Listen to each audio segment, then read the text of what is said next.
Hello बच्चों, आप सभी का स्वागत है एसएस कोचिंग क्लासेस में। मैं राम सिंह। आज बेटा जो हम टॉपिक पढ़ने वाले हैं वो किसी स्पेशल क्लास के लिए नहीं है, बल्कि वो हर एक क्लास के बच्चे के लिए है। चाहे वो 9th क्लास का बच्चा हो, चाहे वो 10th क्लास का बच्चा हो, चाहे वो अभी तो वो 11th क्लास का बच्चा हो, चाहे वो 12th क्लास का बच्चा हो। हर एक क्लास के लिए ये क्लास बहुत इंपॉर्टेंट है, क्योंकि आज हम इसमें पढ़ने वाले हैं कि अगर आपके पास कोई एक रासायनिक समीकरण है तो उस रासायनिक समीकरण की क्या क्या सूचनाएं हमको मिल सकती हैं, यानी हम उसको और ज्यादा सूचनात्मक बनाने वाले हैं। यानी एक रासायनिक समीकरण को हम जब देखेंगे तो उससे हम कितनी ढेर सारी जानकारी इकट्ठा कर सकते हैं। ठीक है, तो इनको बेटा आप लोगों को थोड़ा सा ध्यान देना है। सबसे पहले आज का जो हमारा टॉपिक है, रासायनिक समीकरण को अधिक सूचनात्मक बनाना। यानी आपको जो रासायनिक समीकरण दिया गया है उसको आपको क्या करना है, अधिक सूचनात्मक बनाना है। यानी उससे हमें अधिक अधिक मतलब कहने का ये है कि उसको हमें अधिक सूचनात्मक बनाना है। यानी उसके बारे में हमें क्या करनी है, अधिक से अधिक जानकारी इकट्ठा करनी है। कैसे बनाएंगे? सबसे पहले आप इसका एक बात याद रखिएगा कि रासायनिक समीकरण बनता कैसे है। सबसे पहली बात तो यही है। तो जब कोई रासायनिक अभिक्रिया होती है तो उसमें अभिकारक या उत्पाद पार्टिसिपेट करते हैं, अभिकारक या उत्पाद भाग लेते हैं।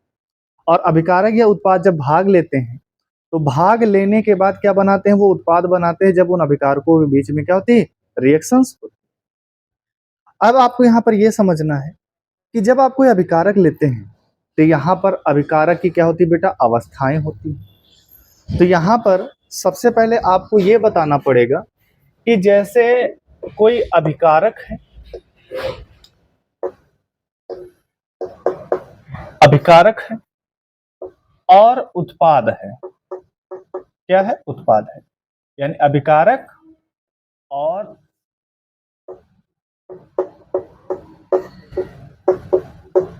उत्पाद है, यानी रिएक्टेंट है और हमारे पास क्या है, प्रोडक्ट है। तो जब हम अभिकारक की आपस में रिएक्शन कराते हैं तो उत्पाद बनता है। लेकिन जब अभी किसी समीकरण में हम जब इनको लिखते हैं बेटा तो क्या होता है, इनकी अवस्था को हम लोग लिखते हैं। क्या होता है? अवस्था। आपको पता है कि अगर हम मूल रूप से बात करें, हालांकि 5 अवस्थाएं, तो मूल रूप से कितनी अवस्थाएं होती हैं? 3 होती हैं। पहली जो अवस्था होती है किसी भी पदार्थ की, जो पहली अवस्था है हमने उसको ठोस कह दिया। जो इसकी दूसरी अवस्था है उसको हमने द्रव कह दिया। और बेटा जो इसकी तीसरी अवस्था है उसको हमने गैस कह दिया। और ये मूल रूप से होती हैं 3, जिनको अक्सर हम यूज करते हैं। यहां पर इसकी एक चौथी अवस्था भी होती है जिसका नाम क्या है, प्लाज्मा। और इसकी बेटा एक 5वीं अवस्था है जिसको हम लोग बोलते हैं बोस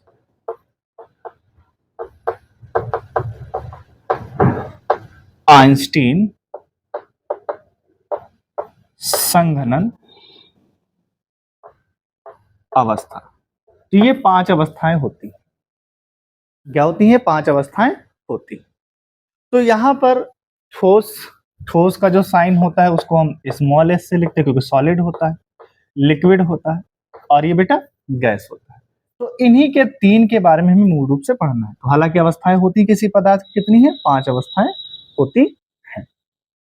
अब यहाँ पर आपको एक बात हम बता दें कि जैसे मैंने कोई एक रिएक्शन आपके पास लिखी होती है, जैसे मैंने क्या किया, Mg मैग्नीशियम की रिएक्शन मैंने H2SO4 के साथ करा दी, तो यहां पर बना क्या, MgSO4 बना और साथ में यहां से हाइड्रोजन गैस निकली। आप लोग क्या देखते हैं कि किसी भी अभिक्रिया के यहां पर बेटा ब्रैकेट में नीचे यहां पर क्या लिखा होता है, इस तरह S लिखा होता है, या इस तरह से AQ लिखा होता है, या फिर इस तरह से मान लीजिए AQ और इस तरह से क्या होता है, G लिखा होता है। तो यहां पर ये क्या रिप्रेजेंट कर रहा है, ये रिप्रेजेंट कर रहा है, ये बता रहा है कि आपने जो अभिकारक लिया है वो किस अवस्था में है। यानी यहां पर Mg क्या है, सॉलिड है, H2SO4 बेटा क्या है, एक्वस है, और मैग्नीशियम सल्फेट ये भी क्या है, एक्वस है, और यहाँ पर हाइड्रोजन क्या है, गैस है। तो यहाँ पर ये बेटा किसको बता रहा है, अवस्था को बता रहा है। अब इन शब्दों का यूज कैसे करते हैं, यानी एस होगा इसका मतलब क्या है, अगर बेटा कहीं पर एस लिखा है इसका मतलब ये क्या ऐसा है, सॉलिड है। कहीं पर एल लिखा है तो इसका मतलब बेटा ये क्या है, लिक्विड है। कैसा है, लिक्विड। यानी ये आपका द्रव है और ये आपका बेटा क्या हो जाएगा, ठोस है। अगर कहीं पर इस तरह से लिखा है इसका मतलब ये क्या है, गैस है। ये आपकी क्या है बेटा, गैस है। अगर कहीं पर बेटा AQ लिखा है तो AQ का मतलब होता है एक्वस। क्या होता है, एक्वस। और एक्वस का मतलब होता है जलीय। एक्वस का मतलब क्या होता है, जलीय। और कहीं कहीं पे बेटा लिखा होता है ALC। ALC का मतलब है एल्कोहलिक। क्या है, एल्कोहलिक, एल्कोहलिक। अब यहाँ पर क्या है, ठोस आप लोगों को पता है कि ठोस में अणुएं बहुत पास पास में होती हैं, यानी इसका आकार निश्चित होता है। लिक्विड में अणुएं थोड़ा दूर दूर होती हैं, इसका ये जिस पात्र में रखते हैं उसी का आकार ले लेता है। और गैस की अणुएं बहुत दूर दूर होती हैं, यानी इसको जिस पात्र में रखा जाता है वो उसमें पूरी तरीके से क्या होती है, फिल हो जाती है, उसमें पूरी तरीके से भर जाती है। सर ये एक्वस क्या है, एक्वस का मतलब ये है कि जैसे मैं एक एग्जांपल से आपको समझा रहा हूँ कि जैसे सपोज करिए मैंने थोड़ा सा पानी लिया और उसमें हमने बेटा क्या किया, थोड़ा सा चीनी मिला दी। तो जब पानी में हम चीनी को मिलाएंगे तो हम उसको क्या करेंगे, स्टेयर करेंगे, हिलाएंगे। हिलाने के बाद हमें क्या मिलेगा, उसका सोल्यूशन मिलेगा। क्या मिलेगा, सोल्यूशन।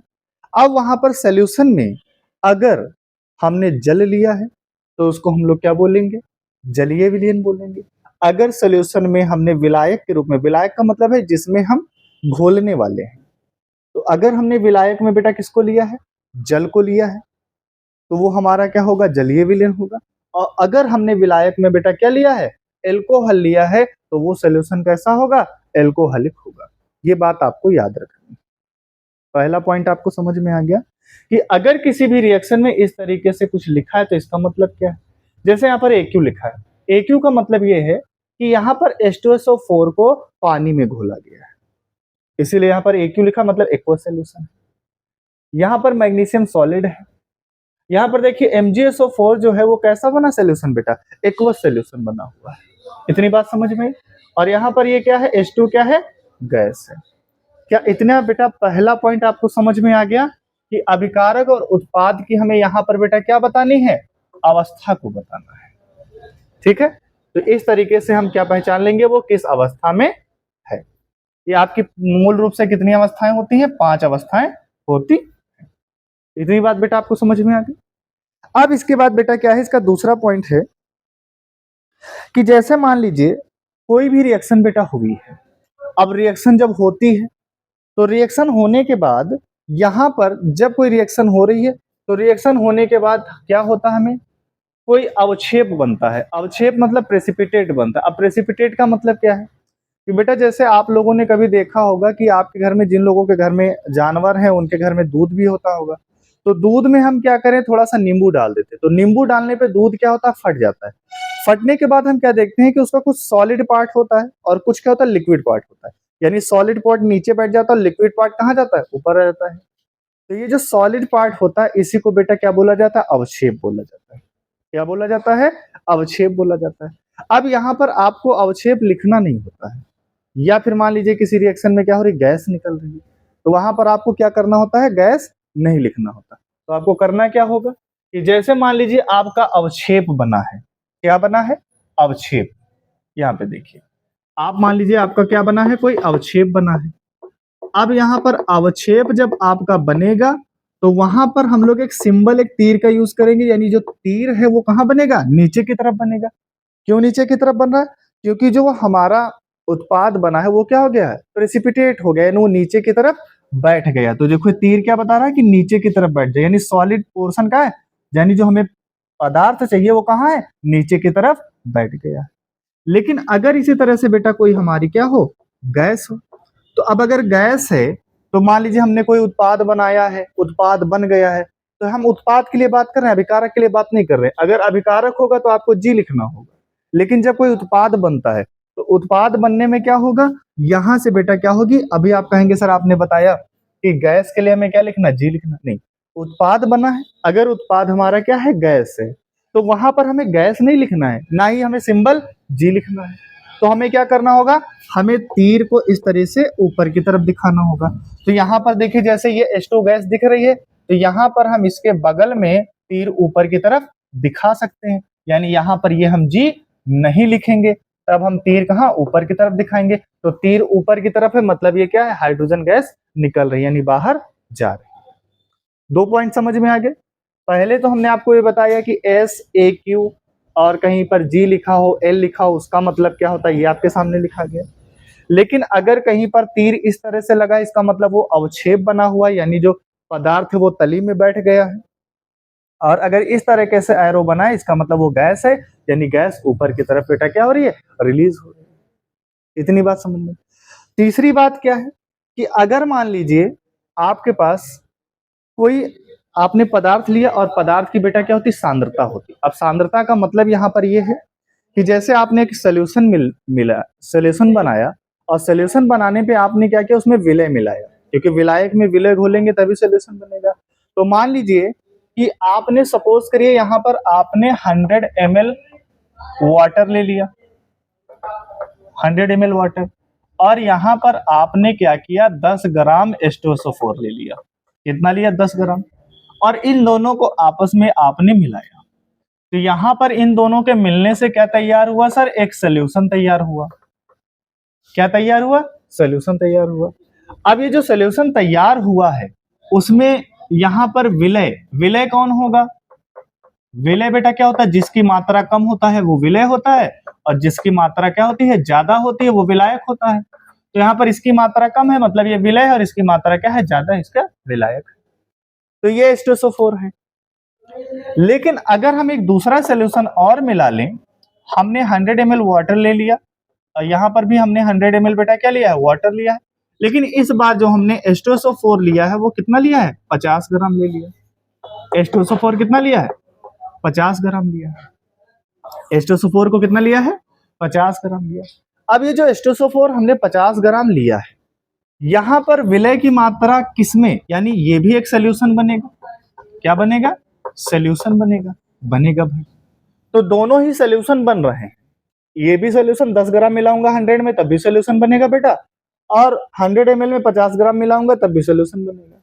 लेकिन सवाल यहाँ पर यह है कि सोल्यूशन ज्यादा गाढ़ा कौन होगा, गाढ़ा का मतलब सांद्र कौन होगा।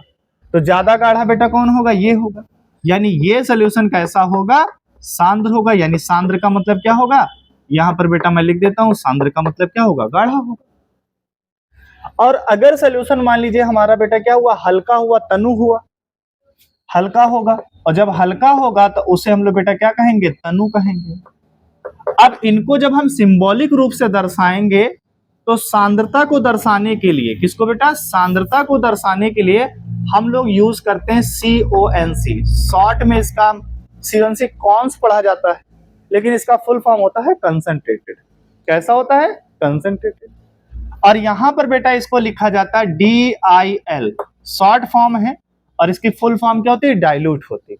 तो डाइल्यूट का मतलब होता है हल्का यानी तनु, और कॉन्स यानी कंसंट्रेटेड का मतलब सांद्र यानी गाढ़ा होता है। जैसे एक एग्जांपल में, अगर आपको अभी भी नहीं समझ में, एक एग्जांपल में समझ में, आपको क्या करना है, अपने घर में आपको शरबत बनाना है। तो शरबत बनाने के लिए बेटा आप क्या करेंगे, मान लीजिए 2 गिलास में आपने एक एक गिलास दोनों में पानी ले लिया, और एक में आपने चीनी डाली है 50 ग्राम और एक में चीनी डाली 100 ग्राम। तो आप जरा सोच समझ के बताइए कि चीनी ज्यादा मीठी कौन सी होगी, 50 ग्राम वाली, अच्छा नहीं 100 वाली, हाँ। तो बेटा कौन सी मीठी होगी, 100 ग्राम जिसमें चीनी पड़ी है वो मीठी होगी। क्यों ज्यादा वो मीठी होगी, क्योंकि उसमें विलय की मात्रा क्या होती है, ज्यादा है। उन दोनों की अगर कंपैरिजन किया जाए तो विलय की मात्रा किसमें ज्यादा है, यानी जिस सोल्यूशन में हमने 100 ग्राम चीनी डाली उसमें विलय की मात्रा ज्यादा, जिसमें 50 ग्राम डाली है उसमें विलय की मात्रा क्या है, कम। तो सोल्यूशन ज्यादा गाढ़ा कौन होगा, यानी ज्यादा मीठा कौन होगा, 100 ग्राम वाला होगा ना, इसलिए वो क्या होगा, सांद्र होगा। तो जिसमें विलय की अणुएं क्या होंगी, ज्यादा होंगी, वो सांद्र होगा, और जिसकी विलय की अणुएं जिसमें क्या होंगी, कम होंगी, वो क्या होगा, तनु होगा। तो सर इसका यूज रिएक्शन में क्या है, तो इसका यूज रिएक्शन में ये है कि जैसे बेटा मैं इसको इरेज करता हूं, आप लोग इसका स्क्रीनशॉट जल्दी से लीजिए।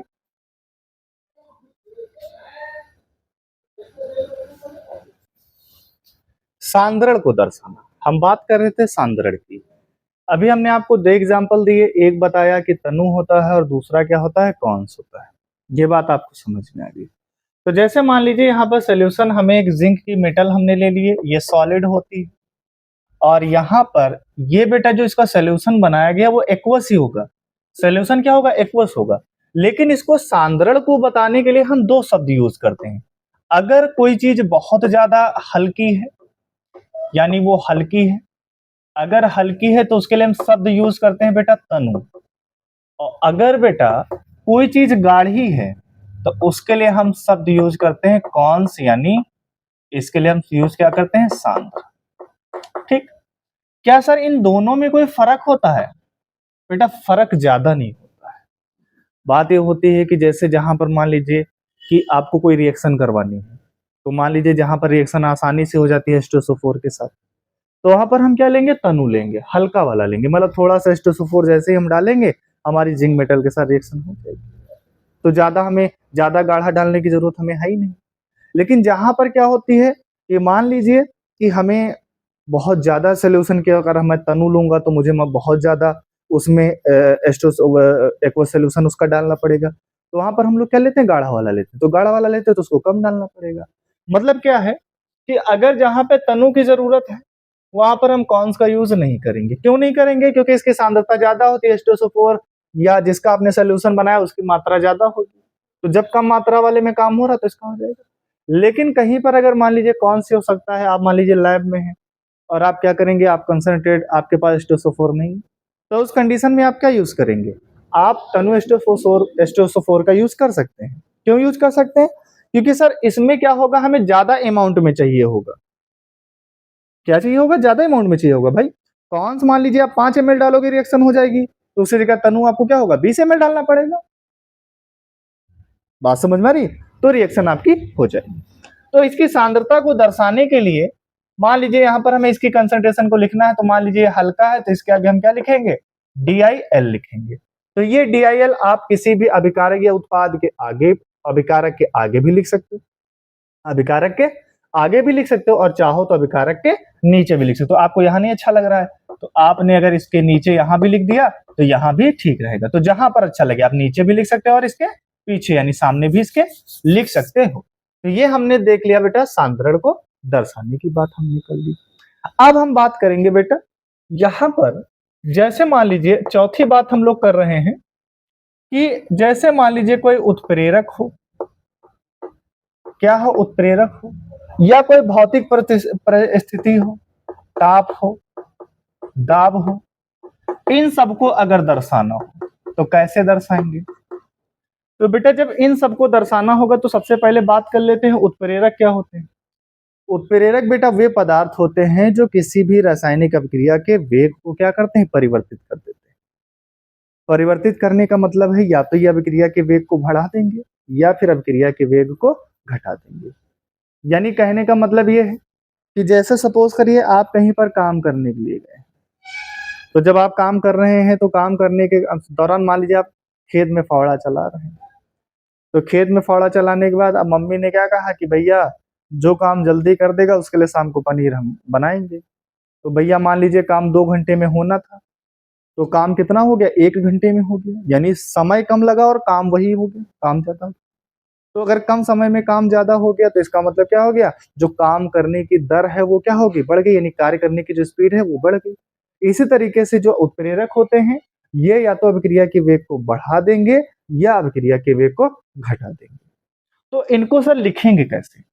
बेटा ये आप याद रखना कि जैसे मान लीजिए कोई टेम्परेचर को आपको ताप को दिखाना हो या दाब को दिखाना हो या फिर उत्प्रेरक को दिखाना होगा, इसको हमेशा और हमेशा बेटा तीर के ऊपर या तीर के नीचे आपको लिखना है। जैसे कैसे, देखिए जैसे मैं एक हाइबर विधि से, आपने अमोनिया का निर्माण पढ़ा होगा बेटा, हाइबर विधि से अमोनिया का निर्माण आप लोगों ने पढ़ा होगा। तो कैसे होता है हाइबर विधि से अमोनिया का निर्माण? यहाँ पर बेटा ये नाइट्रोजन गैस होती है और यहाँ पर बेटा हाइड्रोजन गैस होती है ना, ये गैस, और इन दोनों के मिलने से क्या बनता है, अमोनिया गैस बनती है। क्या बन रही है, अमोनिया गैस। आप चाहो तो एरो भी बना सकते हो पर मैं यहाँ पे गैस लिख रहा हूँ। अब यहाँ पर ये जब गैस बन गई तो इस अमोनिया गैस को बनाने के लिए हम बेटा यहाँ पर क्या लेते हैं, उत्प्रेरक लेते हैं, और वो उत्प्रेरक बेटा क्या होता है, Fe होता है। तो उस Fe, ये बेटा क्या हो जाएगा, ये Fe उत्प्रेरक हमने ले लिया। ये क्या है, Fe उत्प्रेरक। तो ये उत्प्रेरक क्या करेगा, इस अभिक्रिया की वेग को बढ़ा, अभिक्रिया की वेग को क्या करता है, स्पीड बढ़ा देता है। ठीक है, अब यहाँ पर देखिए, यहाँ पर हालांकि एक उत्प्रेरक वर्धक भी लिया जाता है, उसकी बात नहीं करेंगे हम। यहाँ पर क्या लिया, उत्प्रेरक लिया। हम पढ़ ये रहे हैं कि अगर ये सब लिखा होता है इसका मीनिंग क्या होता है। तो एरो के ऊपर अगर ये लिखा है तो ये हमारा क्या उत्प्रेरक है।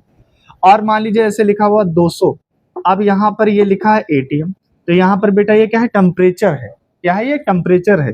तो टेम्परेचर हो चाहे ताप हो, अब यहाँ पे ताप होता है 500 डिग्री सेल्सियस, तो ताप हो चाहे टेम्परेचर हो या फिर कोई उत्प्रेरक हो, इसको हमेशा आपको कहाँ लिखना है, हमेशा एरो के ऊपर लिखना है। इतनी बात समझ में आ गई। चौथी बात देखिए बेटा, पांचवी बात क्या है कि जैसे मान लीजिए कोई रिएक्शन हो रही है, अब रिएक्शन कराने के दौरान आपने, जैसे मान लीजिए हम एक एग्जांपल की अगर बात कर लें, तो हमारे पास जैसे कैल्शियम कार्बोनेट है, यानी ये चौक है, ये कैल्शियम कार्बोनेट है। अब ये कैल्शियम कार्बोनेट को हमने जैसे ही पानी में डाल दिया, तो पानी में डालने से क्या होगा, रिएक्शन तो होगी ही नहीं होगी। तो हम इसको क्या करेंगे, हीट करेंगे बेटा। क्या करेंगे, हम इसको गर्म करेंगे। क्या करेंगे, गर्म करेंगे। तो जब हम इसको हीट करेंगे तो यहाँ पर हम लिखेंगे कि उष्मा को दर्शाना। हम एक बात को समझ लेते हैं, यानी हम इसको क्या करेंगे बेटा, उष्मा को दर्शाएंगे। किस तरीके से उष्मा को दर्शाएंगे, तो देखिए,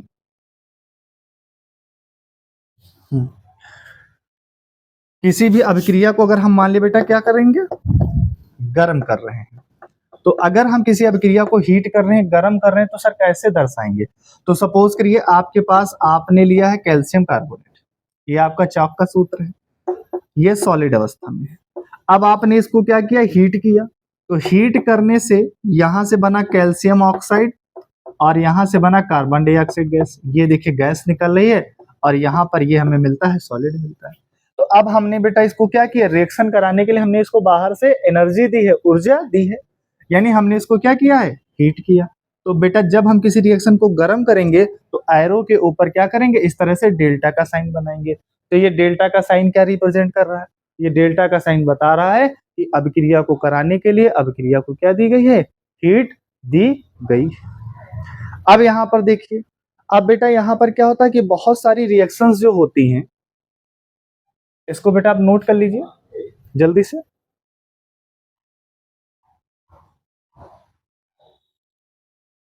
ठीक है, नोट कर लिया बेटा, आगे देखिए। अब यहां पर मान लीजिए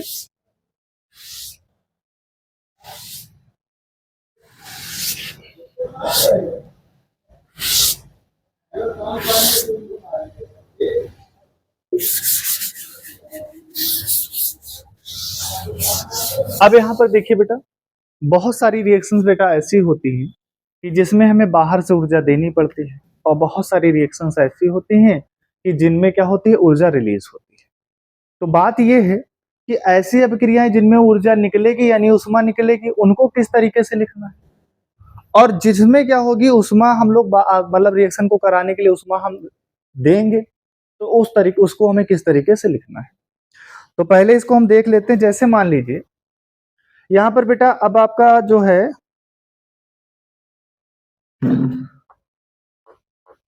अगला जो छठा नंबर है वो है मुक्त उष्मा या अवशोषित उष्मा। अब मुक्त उष्मा या अवशोषित उष्मा को दर्शाना, तो इसको हम किस तरीके से दर्शाएंगे, देखिए कि जैसे मान लीजिए आपके पास कोयला है, ये कार्बन है यानी कोयला है, ये सॉलिड होता है। अब इसको जलाने के लिए हमें क्या करना चाहिए, इसको जलाने के लिए हमें ऑक्सीजन की आवश्यकता पड़ेगी, है ना। और जब हम बेटा इसको जलाते हैं, जब हम इसको जलाते हैं तो ये भी गैस है, तो ये आपस में जल के क्या बना देता है, कार्बन डाइऑक्साइड गैस बना देता है। तो कोयले को जलाते हैं तो कार्बन डाइऑक्साइड गैस बनती, धुआं निकलता है, कार्बन डाइऑक्साइड गैस बन रही है, और साथ में हमें क्या मिल रही है, उससे हीट मिल रही है, यानी उससे उष्मा भी मिल रही है। तो यहां पर जब हम इसकी उष्मा को लिखेंगे तो बेटा, तो यहां पर क्या लिखेंगे, उष्मा।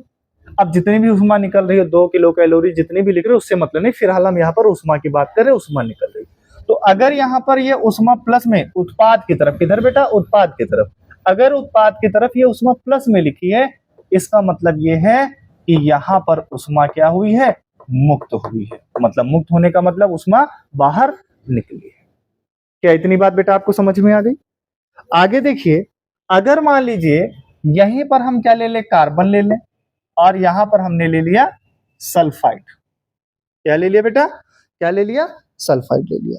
अब यहां पर देखिए ये सॉलिड फॉर्म में है और ये भी बेटा क्या है, सॉलिड फॉर्म में।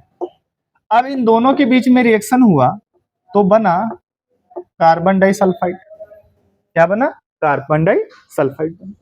अब ये जो कार्बन डाइसल्फाइड बना है, तो यहां पर बेटा हमें क्या किया, इस रिएक्शन को कराने के लिए हमें बाहर से ऊर्जा देनी पड़ी है। तो जब बाहर से ऊर्जा हमें देनी पड़ी होगी तो वहां पे ऊष्मा को हम बेटा काहे में लिखेंगे, माइनस में लिखेंगे। काहे में लिखेंगे, माइनस में लिखेंगे। तो यहां पर ये हमारी क्या कहलाएगी, अवशोषित ऊष्मा कहलाएगी। क्या कहलाएगी, अवशोषित ऊष्मा। मतलब इस रिएक्शन को कराने के लिए हमें बाहर से ऊष्मा देनी पड़ी।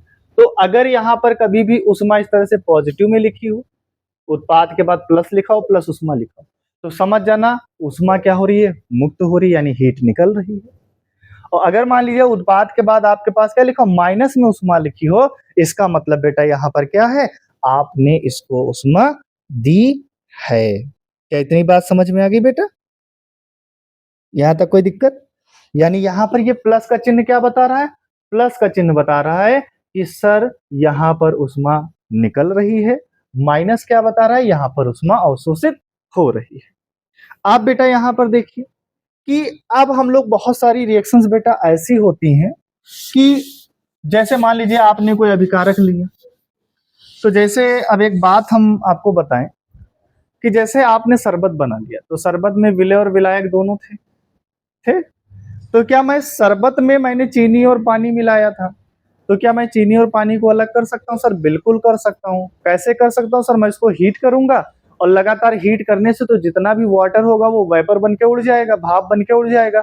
लेकिन चीनी क्या होती, अवाष्पशील पदार्थ, तो वो नहीं उड़ेगी, तो चीनी अलग हो जाएगी और पानी अलग हो जाएगा। यानी बहुत सारी बेटा रिएक्शंस ऐसी होती हैं कि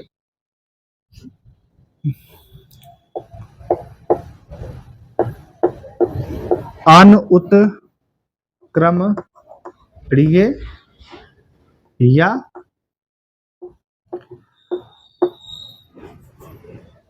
तथा लिख दे ज्यादा से, अनुत्क्रमणीय तथा कर लो, अनुत्क्रमणीय तथा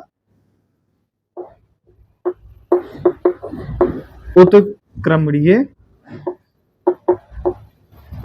अभिक्रिया को दर्शाना। अब ये अनुत्क्रमणीय और उत्क्रमणीय का मतलब बेटा क्या होता है, यानी reversible, sorry irreversible and reversible.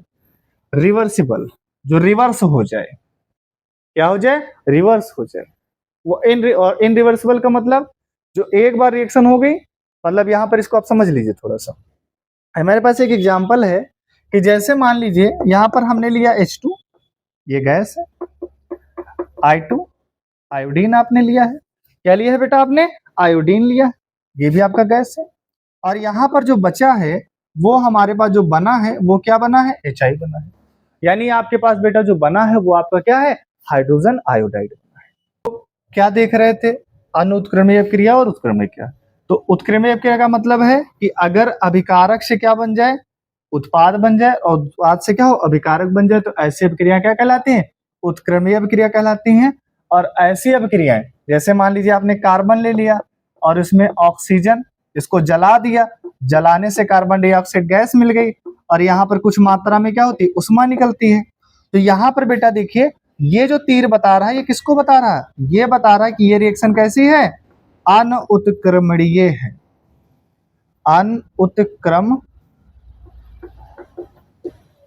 अनुत्क्रमण अभिक्रिया। तो ये कैसी अभिक्रिया को दर्शा रहा है, यानी अगर ये तीर पूरा लगा हुआ है, पूरा तीर इस तरीके से बेटा लगा हुआ है ये, तो ये हमें दर्शाता है कौन सी अभिक्रिया, उत्क्रमणीय अभिक्रिया। और अगर इस तरीके से बेटा हाफ तीर ऊपर की तरफ है और हाफ तीर कहाँ है, नीचे की तरफ है, तो ये कौन सी क्रिया होती है, अनुत्क्रमणीय अपक्रिया होती है। बेटा हमने आपको आज बहुत ही इंपॉर्टेंट बात बताई है, आप इसको कई बार देखिएगा और इसको आप समझिए ध्यान से। जब तक आप इसको पढ़ेंगे नहीं, इसको समझेंगे नहीं, तो आपको केमिस्ट्री कतई भी मतलब वो उस तरीके से जिस लेवल का आप समझना चाहते हैं उस लेवल का आप इसको समझ नहीं पाएंगे। हमने आपको 6 पॉइंट बताए हैं, हाँ 6 से 7 पॉइंट बताए, ये 7वां पॉइंट है। ये कौन सा है, 7वां पॉइंट है। पहला पॉइंट बताया कि अगर कहीं पर अभिकारक या उत्पाद के पास ए लिखा हो, एस लिखा हो, एल लिखा हो, ए क्यू लिखा हो, ए एल सी लिखा हो, तो उसका मीनिंग क्या होगा। दूसरी बात हमने आपको बताई थी कि अगर हम उत्प्रेरक वगैरह, अगर हम मान लीजिए, दूसरी बात आप लोग हम पॉइंट आगे पीछे हो जाएंगे तो उससे कोई दिक्कत नहीं है। दूसरी बात हमने आपको बताई थी कि जैसे सांद्रण, यानी उसकी सांद्रता को बताना कि तनु है कि सांद्र है, ये बताना। तीसरी बात हमने बताया कि इसको अगर हीट कर रहे हैं तो अगर हीट पर अगर ऊपर डेल्टा बना, इसका मतलब रिएक्शन को हीट किया जा रहा है। चौथी बात हमने आपको बताई कि अगर मान लीजिए कोई अवक्षेप बना है तो उसका एरो अगर नीचे है, इसका मतलब वो अवक्षेप है, तली में बैठ गया है। अगर एरो ऊपर है तो उसका मतलब वो क्या है, गैस के रूप में, यानी वो बाहर की तरफ निकल रहा है। फिर हमने आपको बताया कि अगर टेम्परेचर हो, ताप हो, दाब हो या उत्प्रेरक हो, तो उसको हमेशा कहाँ लिखेंगे, आप एरो के ऊपर लिखेंगे। ठीक, अगर मान लीजिए उष्मा मुक्त हो रही तो प्लस उष्मा लिखी हो, अगर प्लस उष्मा लिखी इसका मतलब उष्मा मुक्त हो रही है, माइनस उष्मा लिखी इसका मतलब उष्मा अवशोषित हो रही है। फिर हमने उसके बाद बताया कि अपक्रिया अगर मान लीजिए इस तरीके का तीर है तो इसका मतलब उत्क्रमणीय अपक्रिया, उत्क्रमणीय अपक्रिया का मतलब अभिकारक से उत्पाद और उत्पाद से अभिकारक, दोनों तरफ मतलब बन जाएगा, इसलिए बोलते हैं रिवर्सिबल। इससे ये बना, रिवर्स हो गई तो इससे ये बन गया। और इरिवर्सिबल का मतलब अनुत्क्रमणीय, तो मतलब अभिकारक से उत्पाद तो बन जाएगा पर उत्पाद से अभिकारक नहीं बनेगा। तो बेटा इस क्लास को बहुत ध्यान से देखिएगा, ये किसी एक पार्टिकुलर क्लास के लिए नहीं है। मैं बार बार यही बात आपको शुरुआत में भी बता के आया हूँ कि हर एक बच्चे को ये क्लास देखनी चाहिए। ये उतनी ही इंपॉर्टेंट क्लास है जितना हमें जीने के लिए क्या चाहिए, भोजन चाहिए।